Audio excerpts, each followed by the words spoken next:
Grande lavoro di squadra da parte di questi ragazzi, dei genitori e soprattutto del corpo insegnante a 360 gradi.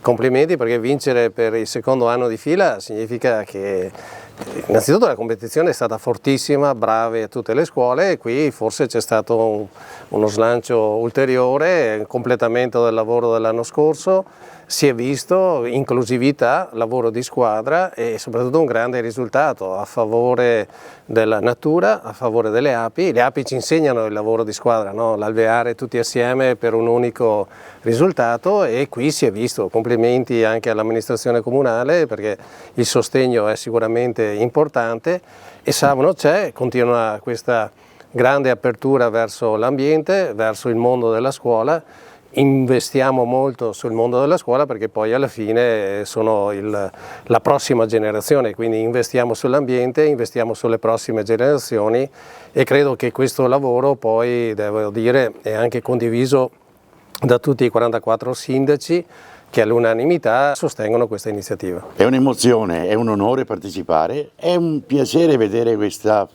fantasia ma che produce risultati come questo. E poi io sottolineo il fatto che tutti questi ragazzini diventano poi ambasciatori di un modo anche di concepire lo spazio per gli insetti, l'utilità dell'ape, non tanto e non solo per il miele, che è la produzione più nota dell'ape, ma proprio per la sua funzione nell'ambiente, la funzione dell'ape.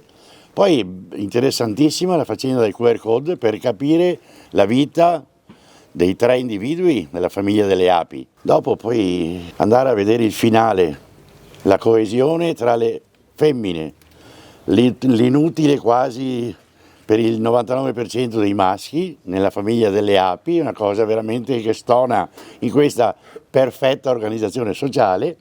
E io ricordo sempre che le api si salvano tra di loro semplicemente comunicando in modo adeguato tra loro. Sono fiera, insomma, di questo traguardo ottenuto dai ragazzi e dai docenti, che hanno dimostrato ancora una volta come la scuola è una comunità educante e come praticamente siano riusciti, attraverso gli aspetti della sostenibilità ambientale e dell'inclusione, a raggiungere un buonissimo traguardo, quello appunto legato a questa iniziativa della Savno sull'importanza delle api. E così la scuola, anche come comunità, diciamo in parallelo con l'alveare, attraverso il lavoro di gruppo e il contributo di tutti, è riuscita a realizzare questo magnifico giardino dei sensi.